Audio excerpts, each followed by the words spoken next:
Mandaue City Hall nagplano ng mulusad o reposition o pagbawi sa ilang luna na controversial diha sa reclamation area. Human kini sa pagpahibaw sa tagduma sa gipatakupan nga big hotel nga manirado na sila sud sa tulo ka buwan. Ang report ni Nico Sereno.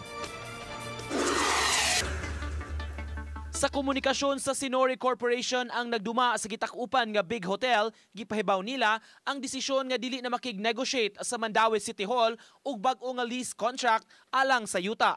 Tungod niini na desisyonan sa management nga pasirhan na ang hotel tulo ka buwan gikan karon.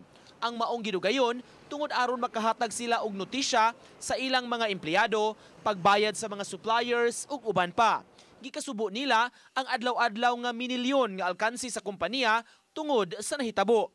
Gibarugan nila legal ug binding ang kontrata nga gipirmahan tali sa dakbayan ug andam sila nga dipinsaan kini sa umaabot. Agi og reaksyon gikadismaya ni 6th District Congressman Jonas Cortez ang paghulagway niya padayon nga pagharas sa City Hall sa hotel.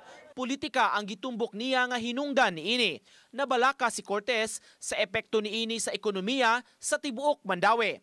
Labi na gyud sa mga empleyado nga makulban og kaldero. Agi og tubag, gipasabot ni Attorney Elaine Bathan, Chief of Staff ni Mayor Luigi Kisumbing, may saad ang syudad mutabang sa mga maapektuhan nga empleyado ug giawhag sila pagduol sa buhatan sa peso. The economic activities of the city of Mandaue remain strong, and if we move forward and look at the bright side, that prime piece of property will not face a very measly 12 pesos per square meter nga abang, but we will open it to interested nga mga businessmen and investors.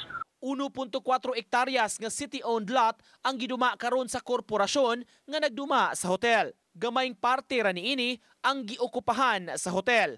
Ang nahabiling portion mo ay gitinguha sa syudad nga i-repossess o bawion nga musubay sa tukmang proseso. We will cooperate with and assist City Hotel sa ilahang smooth transition and turnover with regards to sa ilahang kanang property where it stands while we will take possession for the remainder of the property. Uban ni Godfrey Relien, Nico Sereno, Balitang Bisdak.